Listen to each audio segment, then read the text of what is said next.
Chapter number 9 है जी wave nature of light. Wave nature of light, light की wave nature. और अभी हम डिस्कस कर रहे हैं topic Newton's rings. Newton's rings जी, क्या है न्यूटन्स रिंग्स? एक प्लेनो कॉन्वेक्स लेंस की ज़रूरत है। वो क्या है? आप इमेजिन करें कि एक ट्रांसपेरेंट ग्लास का गोला है, स्फेयर ऑफ ग्लास, हॉलो नहीं, सॉलिड ग्लास। आप जैसे वो मार्बल्स होती है ना, कंचे, वो छोटे होते हैं, ये बड़ा है, ये बड़ा कंचा समझ लें, लेकिन ट्रांसपेरेंट ग्लास का। आप इस बड़े से स्फेयर के, ट्रांसपेरेंट ग्लास के स्फेयर को अगर इस ग्लास के स्फेयर को अगर आप इस तरह से इसका एक पोर्शन कट कर लें, यहाँ से कट कर दिया, तो जो बॉटम पर इसका पोर्शन रह गया है, ये पोर्शन बॉटम पे रह गया, ये शक्ल का है, ये रह गया। इसकी ये सरफेस प्लेन है और ये कॉन्वेक्स है। इसका नाम है plano convex lens. Plano convex lens, ये प्लेनो कॉन्वेक्स लेंस, एक सरफेस प्लेन, एक कॉन्वेक्स।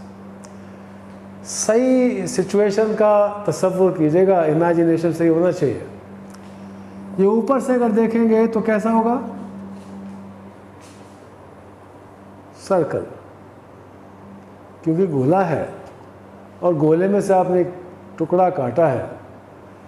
भाई जैसे आप समझ लें, तरबूज को अगर आप आधे से कम काट लें तो गोल ही होगा ना, ऐसा। तो ऊपर से गोल है। इसका इस तरह का व्यू बनाएं तो आपको शायद बेहतर बात समझ में आ जाए कि ये इस तरह का है।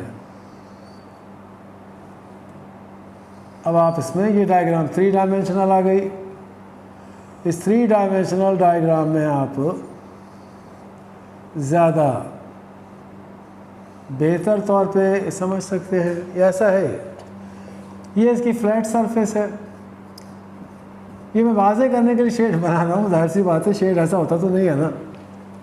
ये फ्लैट सरफेस है, चपटी, प्याली की शक्ल, लेकिन प्याला नहीं है ये सरफेस फ्लैट है। ये है प्लेनो कॉन्वेक्स लेंस। इससे न्यूटन ने इस प्लेनो कॉन्वेक्स लेंस को एक ग्लास प्लेट पर रखा। एक ग्लास प्लेट पर न्यूटन ने इसको रखा। जैसे मैं ज़रा सा बड़ा बना देता हूँ वजाहत के लिए। ये प्लेनो कॉन्वेक्स लेंस, और इसको मैं रख देता हूँ जैसा कि न्यूटन ने रखा, एक फ्लैट ग्लास प्लेट के ऊपर। एक फ्लैट ग्लास प्लेट के ऊपर रखा। ये फ्लैट ग्लास प्लेट है जी, उसके ऊपर रख दिया। ये फ्लैट ग्लास प्लेट है, ग्लास प्लेट, और उसके ऊपर रख दिया प्लेनो कॉन्वेक्स लेंस। और फिर यहाँ से डाली गई लाइट। न्यूटन ने जब ये लाइट डाली इसे प्लेनो कॉन्वेक्स लेंस पर, अब ऐसा उसने क्यों किया, उसके जहन में कैसे आया। आप जानते हैं कि साइंटिस्ट के काम आम इंसानों की तरह तो होते नहीं हैं। तो लिहाजा जो लाइट टकराई प्लेन और कॉन्वेक्स लेंस पर, तो क्या देखा उसने कि इससे प्लेन सरफेस के अंदर डार्क ब्राइट रिंग्स बन गए। उसको डार्क ब्राइट रिंग्स नज़र आए और यही कहलाते हैं जी न्यूटन्स रिंग्स। इन्हीं का नाम है न्यूटन्स रिंग्स। अब डिफाइन करते हैं न्यूटन्स रिंग को, तो यूँ कहेंगे when light falls on the plane surface of a plano convex lens,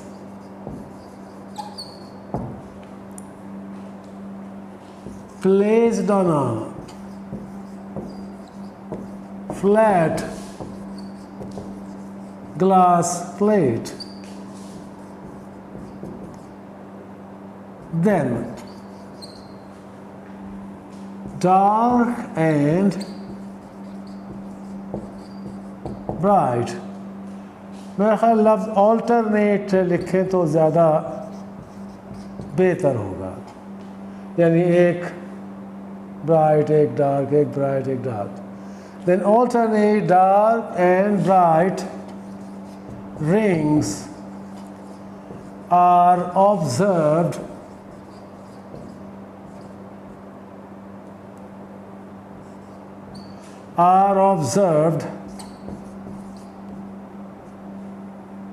on the plane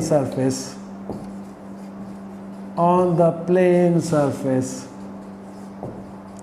of the lens.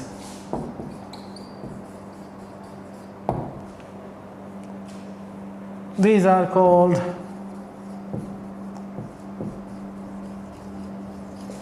Newton's rings.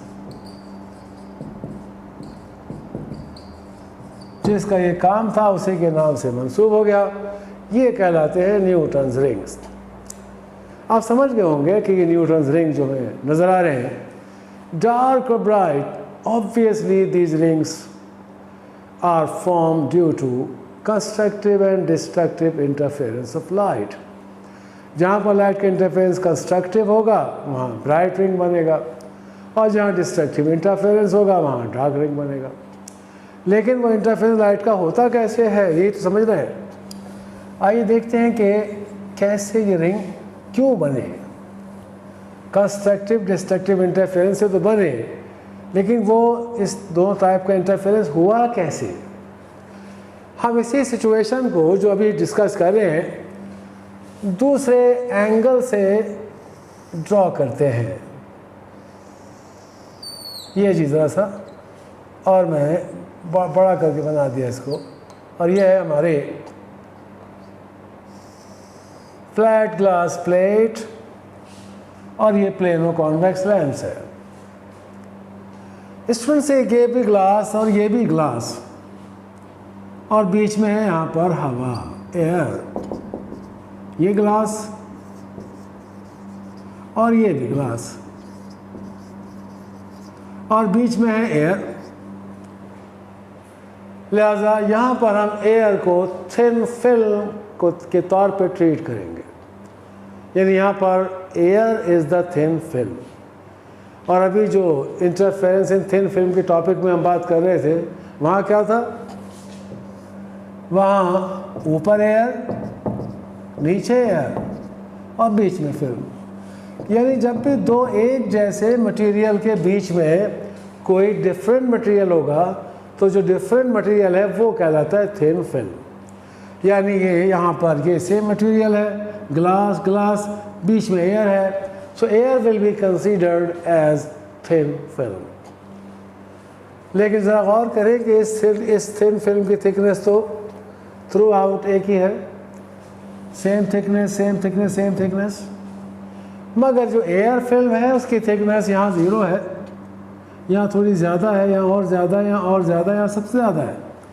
तो जैसे जैसे आप सेंटर से अवे जाएंगे एयर फिल्म की थिकनेस बढ़ती चली जाएगी 0 से मैक्सिमम वैल्यू तक। स्टूडेंट्स, अब हमें समझना है कि थिन फिल्म के अंदर यानी कि न्यूटन्स रिंग्स बनाने में जो लाइट का इंटरफेरेंस होता है तो वो किस तरह से होता है। सपोज़ ये लाइट की एक रे यहाँ से आती है, अब ये ग्लास में एंटर होगी, थोड़ी सी डिविएट होगी, उसको इग्नोर करें क्योंकि वो इतनी अहम बात नहीं है इस अगली गुफ्तगू को समझने के लिए। ये लाइट टकरा गई है and this is the top surface of the film, mind you, क्योंकि ये प्लेनो कॉन्वेक्स लेंस का बॉटम है मगर उस बॉटम के नीचे क्या है। ये प्लेनो कॉन्वेक्स लेंस का बॉटम है मगर उस बॉटम के नीचे क्या है, एयर।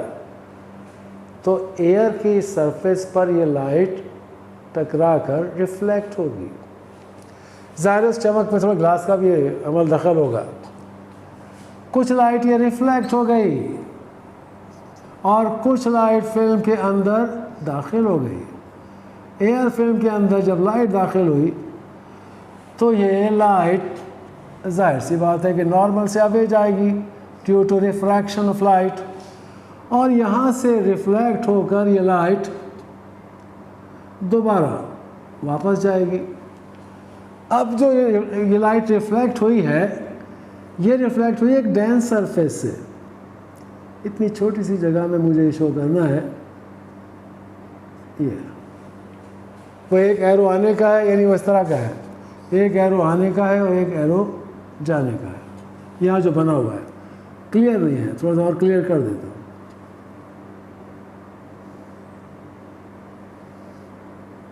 जी, ये आने का है और ये जाने का है, कुछ बेहतर हो गया। और उसके बाद फिर ये लाइट ग्लास में एंटर होके यहाँ पर आ जाएगी, यहाँ पे आ जाएगी। आप इसे नंबर 1 कह दें, इसे नंबर 2 कह दें, और यहाँ पर आप ऑब्ज़र्व करेंगे लाइट के दोनों हिस्सों को मिला हुआ देखेंगे।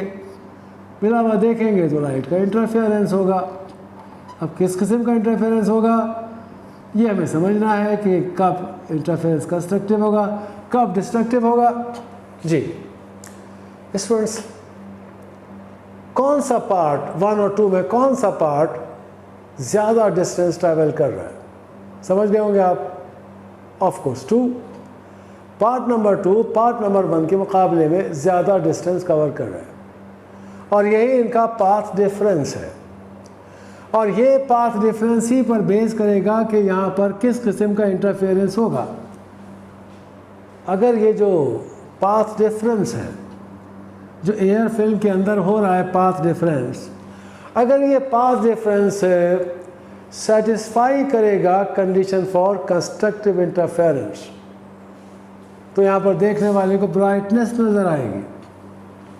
और अगर ये पाथ डिफरेंस ओबे करेगा कंडीशन फॉर डिस्ट्रक्टिव इंटरफेरेंस को, जो कि आपने अभी कुछ देर पहले पढ़ी, तो फिर नतीजे में यहाँ पर डार्कनेस नज़र आएगी। एक और बात, बहुत अहम बात सही तौर पे इमेजिन करनी है आपको।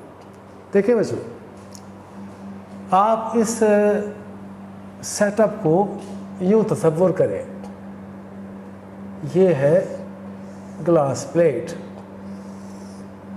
ये ग्लास प्लेट है, ये ग्लास प्लेट है, और ये रहा जी lens. This is the lens. समझ गए होंगे आप। थोड़ा बैलेंस कर दूं डायग्राम को। जी ये लेंस है, समझे। अरे भाई ऊपर से देख रहे हैं ना, ऊपर से देख रहे हैं तो ये लेंस की टॉप ही गोल नज़र आएगी ना, और ये ग्लास प्लेट नज़र आएगी पूरी। तो आप ये ग्लास प्लेट को देख रहे हैं और ये है, ये सेंटर है, लेंस का सेंटर है। इस लेंस के सेंटर के बिल्कुल नीचे लेंस का जो बॉटम है वो ग्लास को टच किया हुआ है। ये रहा, ये वाला पॉइंट आप यहाँ देख रहे हैं, इधर इधर देख रहे हैं, ऊपर से देख रहे हैं, तो इसके नीचे टच कर रहा है ना ग्लास, ऐसे इसके नीचे टच कर रहा है ग्लास। अब इससे कुछ दूर यहाँ पर आप मौजूद हैं, ये रहा, इसके नीचे हवा की फिल्म की थिकनेस है ये वाली। तो स्टूडेंट्स की थिकनेस सिर्फ इस एक जगह तो नहीं होगी ना, लेंस और ग्लास प्लेट के दरमियान तो गैप सभी जगह है ना, सिवाय सेंट्रल पॉइंट के। सेंट्रल पॉइंट ही है जो बॉटम पर ग्लास को टच कर रहा है, बाकी यहाँ तो लेंस और प्लेट के बीच में गैप है ना, ये वाला गैप। तो ये गैप सिर्फ एक जगह थोड़ी है, सेम डिस्टेंस पर ये गैप इधर भी होगा, उतने ही फासले पर एक गैप यहाँ भी होगा, यहाँ भी होगा, यहाँ भी होगा, यानी सेम डिस्टेंस पर सेंटर से इतना ही गैप होगा। लिहाजा अगर यहाँ पर इंटरफेरेंस कंस्ट्रक्टिव हो रहा है तो सभी जगह इंटरफेरेंस कंस्ट्रक्टिव होगा। यहाँ देखने वाले को सिर्फ पॉइंट ब्राइट नज़र नहीं आएगा, देखने वाले को एक सर्कल ब्राइट नज़र आएगा अगर ये ब्राइट है तो, और अगर ये इंटरफेरेंस डिस्ट्रक्टिव हो रहा है तो डार्क नज़र आएगा। अब ज़रा सा अगर आप इधर खिसक जाते हैं तो आप देखिए कि एयर फिल्म की थिकनेस बढ़ गई। जब एयर फिल्म की थिकनेस चेंज हो गई तो कंडीशन ऑफ इंटरफेरेंस भी चेंज हो जाएगी। जैसे आप यहाँ की बजाय यहाँ मौजूद हैं अभी, हो सकता है इस पॉइंट के नीचे जो हवा की फिल्म की थिकनेस है वो thickness condition for destructive interference को भी कर रही हो, तो लिहाजा इस जगह इंटरफेरेंस डिस्ट्रक्टिव होगा, फिर यहाँ भी डिस्ट्रक्टिव होगा, यहाँ भी डिस्ट्रक्टिव होगा, यहाँ भी, और आपको फिर एक डार्क रिंग नज़र आएगा। तो इसी तरह से स्टूडेंट्स के आपको ब्राइट डार्क ब्राइट रिंग्स बने हुए दिखाई देंगे। ये है वजह।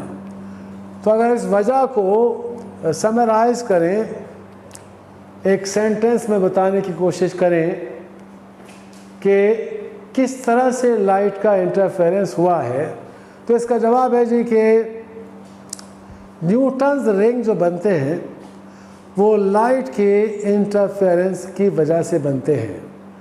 लाइट की उन दो वेव्स के कंस्ट्रक्टिव या डिस्ट्रक्टिव इंटरफेरेंस से बनते हैं, जिनमें से एक वेव एयर फिल्म के टॉप से रिफ्लेक्ट होती है और दूसरी वेव एयर फिल्म के बॉटम से रिफ्लेक्ट होती है, और वो एयर फिल्म एक प्लेनो कॉन्वेक्स लेंस और एक फ्लैट ग्लास प्लेट के दरमियान में मौजूद होती है।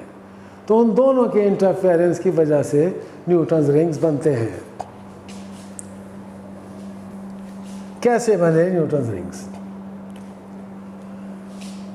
How are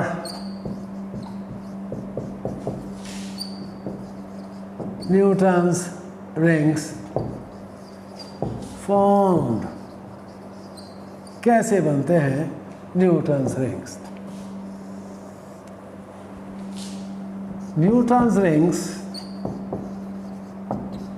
Newton's rings are formed due to constructive and destructive interference of two light waves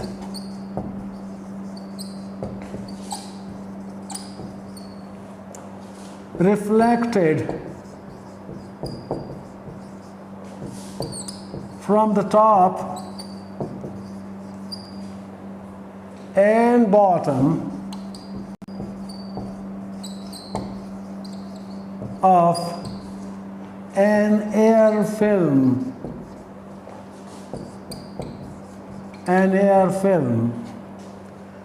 which is enclosed between a plano convex lens and a flat glass plate। ये है जनाब जवाब इस सवाल का, कैसे बनते हैं न्यूटन्स रिंग्स। आइए अब इस मामले को ज़्यादा मैथमेटिकल बेसिस पर डिस्कस करते हैं। Let's try to establish a formula for the radius of bright rings, dark rings। Actually हम डेरिवेशन करेंगे रेडियस ऑफ ब्राइट रिंग के लिए। रेडियस ऑफ ब्राइट रिंग के लिए हम डेरिवेशन करेंगे और वो डेरिवेशन के लिए आपको एक डायग्राम की मदद लेनी होगी। तो मैं डायग्राम ड्रॉ करता हूँ।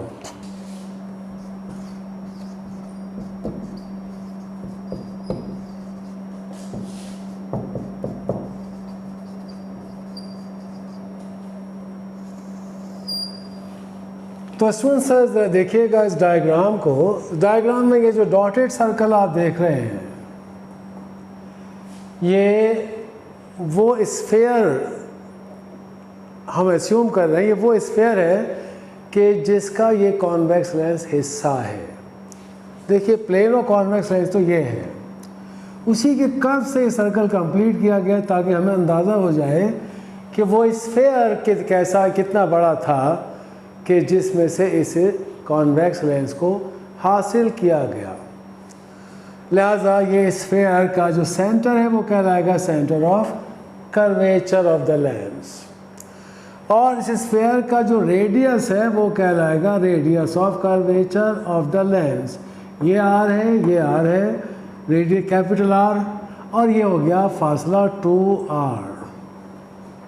स्टूडेंट्स की आप रिंग देख रहे हैं, यही न्यूटन्स रिंग्स हैं, लेकिन आप ख्याल रखिएगा कि ये न्यूटन्स रिंग्स इस जगह नहीं हैं, ये रिंग्स यहाँ हैं ऊपर। जाहिर सी बात है कि Newton's ring plano convex lens के ऊपर बनते हैं, फ्लैट सरफेस में नज़र आते हैं। तो चूँकि हम यहाँ देख नहीं सकते हैं तो हमने उसको यहाँ ड्रॉ कर दिया है, और इन्हीं रिंग्स में से मैंने एक रिंग सेलेक्ट करके सपोज कर लिया है कि उस रिंग का रेडियस है स्मॉल r, उस रिंग का रेडियस है स्मॉल r।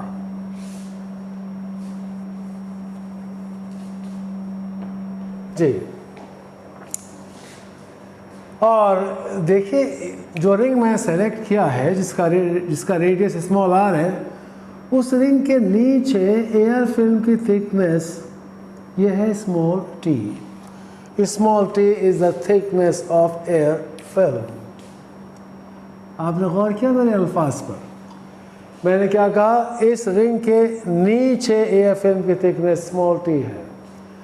बज़ाहिर तो ये रिंग के ऊपर है ना, लेकिन हकीकत में ये रिंग के नीचे ही है ना, क्योंकि जो रिंग है ये यहाँ तो नहीं है, वो तो ऊपर है टॉप सरफेस में। तो इस रिंग के नीचे ये थिकनेस है, और यही रिंग यहाँ भी आ रहा है, तो इसके नीचे थिकनेस ये भी आर है। तो इस पूरे रिंग के नीचे इस प्लेनो कॉन्वेक्स लेंस पर सर्कल में सेम थिकनेस होगी, उसको हमने स्मॉल t सपोज कर रखा है। तो जनाब यहाँ से लेकर यहाँ तक का कुल फासला है 2r। This is the diameter of that sphere from which this lens has been cut. तो ये फासला 2r है, और 2r में से t माइनस कर दीजिए तो ये फासला बच गया 2r माइनस t। अच्छा जी, अब हम डेरिवेशन के लिए आपको ज्योमेट्री का थ्योरम बताते हैं। ज्योमेट्री का एक थ्योरम ये बताता है कि अगर किसी सर्कल में दो कॉर्ड्स एक दूसरे को इंटरसेक्ट करें, जैसे कि मैं सपोज कर रहा हूँ एक कॉर्ड ये है और दूसरा कॉर्ड ये है, ये दो कॉर्ड्स एक दूसरे को इंटरसेक्ट कर रहे हैं और इनके एक दूसरे को इंटरसेक्ट करने से हर कॉर्ड के दो टुकड़े बन गए हैं। कॉर्ड के टुकड़े कहलाते हैं इंटरसेप्ट्स। तो ये जो कॉर्ड है हॉरिजॉन्टल, इसके इंटरसेप्ट्स को मैं सपोज कर लेता हूँ ए एंड बी, और दूसरा कॉर्ड है वर्टिकल, इसके इंटरसेप्ट्स को सपोज कर लेता हूँ सी एंड डी। और ज्योमेट्री का थ्योरम ये कहता है कि इस तरह की सिचुएशन में इंटरसेप्ट्स के प्रोडक्ट्स इक्वल होते हैं, यानी ए इंटू बी, ये हो गया इंटरसेप्ट्स का प्रोडक्ट, बराबर होता है सी इंटू डी। ये है स्टूडेंट ज्योमेट्री का थ्योरम, और इसी थ्योरम का इस्तेमाल हम इस डायग्राम में करेंगे।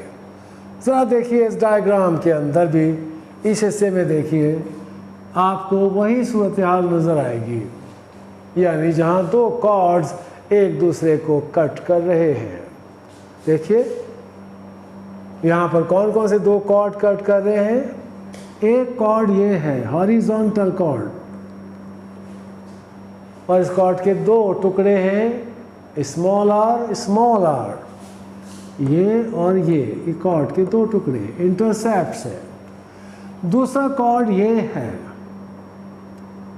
इसके भी दो टुकड़े हैं, एक टुकड़ा ये है इसका स्मॉल टी, ये वाला, और दूसरा ये है 2r माइनस टी। तो ज्योमेट्री का ये थ्योरम जो यहाँ हमने आपको बताया है अप्लाई करते हैं। From the geometry of the figure we get what? R into R equals to 2R minus T into T। ये इंटरसेप्ट्स का प्रोडक्ट और ये भी इंटरसेप्ट्स का प्रोडक्ट। आप यहाँ रेफरेंस दे सकते हैं, प्रोडक्ट्स ऑफ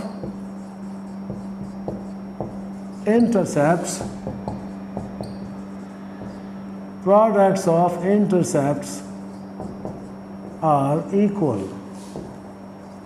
यह आपने हिंट दे दिया है कि क्या है, स्टेप को वाज़े कर दिया। इसी बात को आगे बढ़ाते हुए R square equals to multiply कर दें 2RT minus T square. Small t is the thickness of air film, और एक्चुअल सिचुएशन में इस एयर फिल्म की थिकनेस बहुत ही कम होती है, बहुत कम। मीटर में ले तो 0.00 समथिंग। तो इतनी छोटी वैल्यू जब स्क्वायर होती है तो वो और छोटी हो जाती है, लिहाजा आप टी स्क्वायर को नेगलेक्ट कर सकते हैं। Where T is the thickness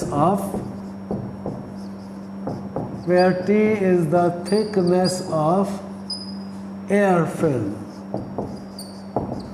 T air film की थिकनेस है। Since T is very small, therefore T square can be neglected। जहाँ T स्क्वायर को नेगलेक्ट कर सकते हैं, देन वी गेट, तो क्या मिलेगा नेगलेक्ट करने के बाद? R square equals to 2R T।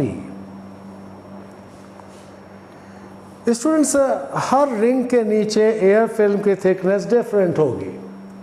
जैसे जैसे रिंग चेंज होगा वैसे वैसे उसके नीचे एयर फिल्म की थिकनेस भी चेंज होगी। जैसे कि देखिए, जैसे अब ये जो रिंग है, जो आउटर मोस्ट रिंग है, इसके नीचे ये थिकनेस ऑफ एयर फिल्म होगी इतनी, अंदर की तरफ आते हैं रिंग चेंज हुआ, थिकनेस चेंज हो गई, और अंदर आएंगे रिंग चेंज हुआ, थिकनेस चेंज हो गई, और सेंटर के नीचे तो थिकनेस 0 है। यानी रिंग का रेडियस और थिकनेस ऑफ एयर फिल्म आपस में रिलेटेड हैं, तो इनके रिलेशन को ज़्यादा वाज़े किया जा सकता है यूँ लिख के। आप ऐसे लिख लें इसको, we may write Rn square equals to 2 capital R Tn, और इसे आप यहाँ पर थोड़ी देर के लिए छोड़ दीजिए। यहाँ पर n से मुराद है नंबर ऑफ रिंग, और कैपिटल R जैसे कि डायग्राम में वाज़े है, it is the radius of curvature of the lens. अब हम डिसाइड करेंगे कि किस टाइप के रिंग के लिए आप फार्मूला डिराइव करना चाहते हैं। टाइप से मुराद ब्राइट रिंग के लिए या डार्क रिंग के लिए। तो स्टूडेंट्स हम फार्मूला डिराइव कर रहे हैं for bright ring. For bright rings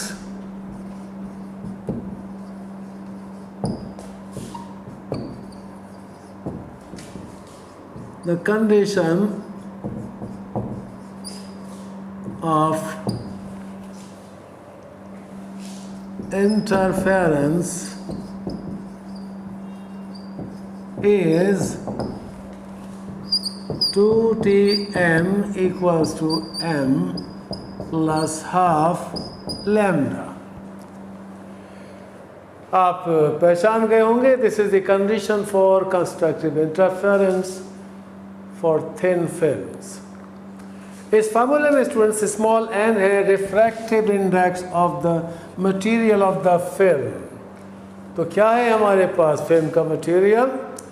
हमारे पास फिल्म का मटेरियल है एयर, और एयर के लिए n की वैल्यू 1 होती है। But for air film n is equal to 1.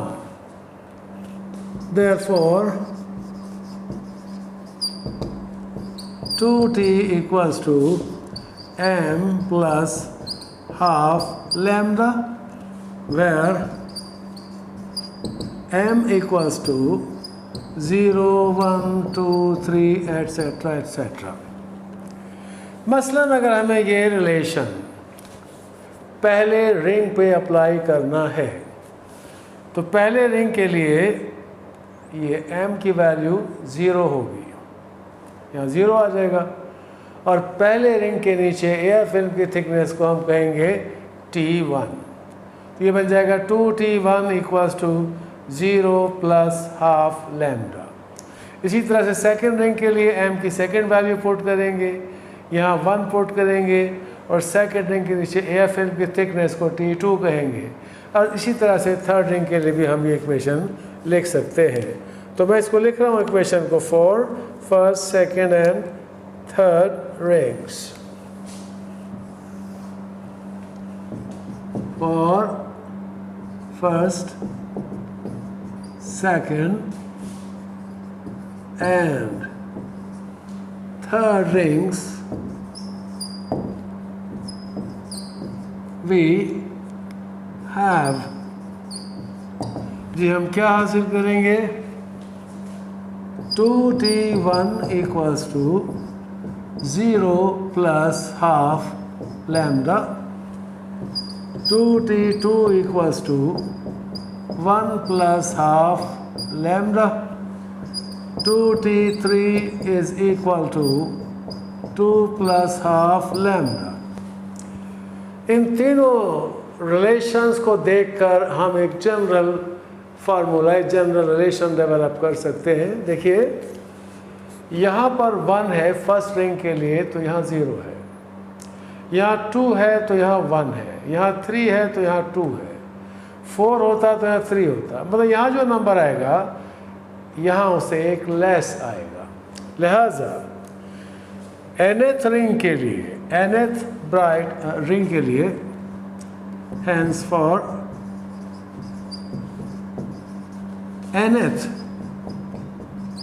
bright ring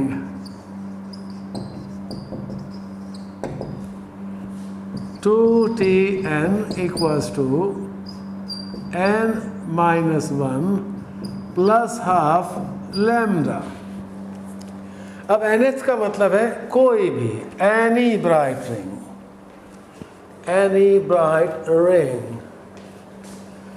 किसी भी ब्राइट रिंग के लिए, 10th रिंग हो, 5th रिंग हो, कोई भी हो, ये फार्मूला हम उसके लिए यूज़ कर सकते हैं। अब ये -1 और प्लस हाफ, ये आप सिंप्लीफाई कर लें तो आपको मिलेगा अगले स्टेप में 2Tn equals to n minus half lambda. और इस तरह से स्टूडेंट यहाँ से Tn की वैल्यू हम निकाल लेते हैं, Tn equals to n minus half lambda upon 2। असल में मैं ये चाहता हूँ ना कि ये Tn यानी थिकनेस ऑफ एयर फिल्म, ये थिकनेस ऑफ एयर फिल्म एक फाइनल रिलेशन में हमारे पास नहीं होनी चाहिए, क्योंकि इसको हम मेजर कर नहीं सकते। तो हम ये वैल्यू पुट कर देंगे इस वाली इक्वेशन में जो मैंने बताई थी। क्या थी वो equation? Rn square equals to 2RTn। तो इस जगह इस फार्मूले में इक्वेशन 1 थी ना, ये इस इक्वेशन में ये वैल्यू आप पुट कर देंगे। तो पुट दिस वैल्यू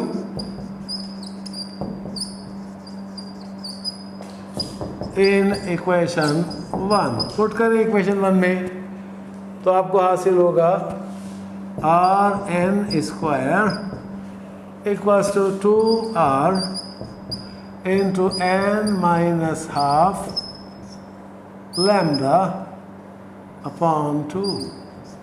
2 से 2 कैंसिल हो जाता है। Rn square equals to n minus half lambda capital R, और दोनों तरफ स्क्वायर रूट ले लिया जाए तो आपको हासिल हो जाएगा Rn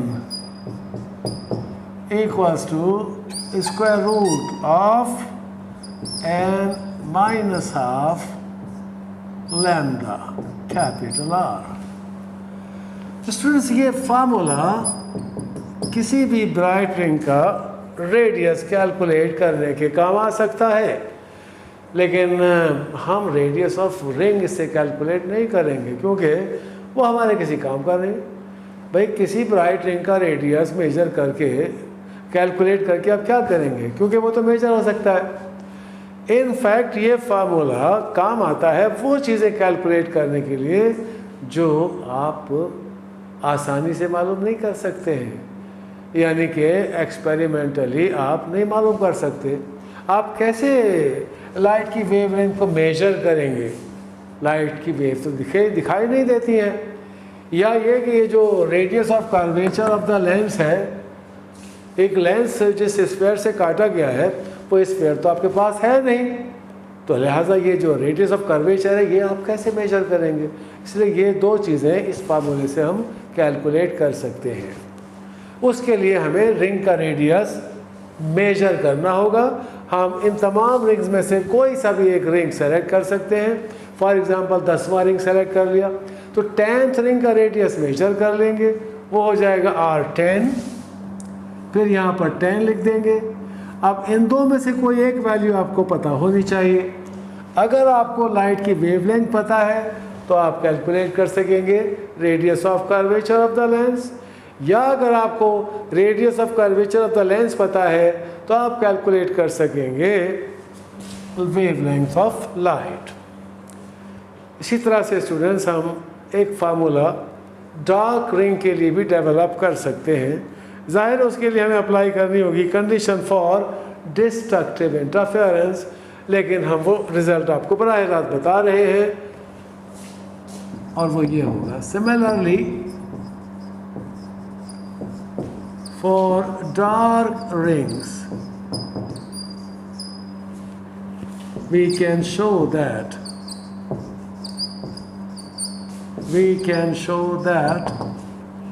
Rn equals to square root n lambda capital R। और इन दोनों फार्मूलों में हम ये वाजे कर देते हैं क्या चीज़ क्या है। इसके बारे में तो पहले लिख चुके हैं, रेडियस ऑफ रिंग है, फिर भी लिख देते हैं Rn इज रेडियस ऑफ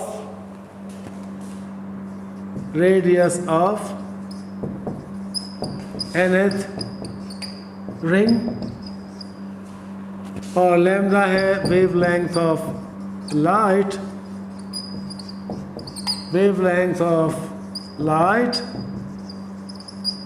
और कैपिटल R है रेडियस ऑफ कर्वेचर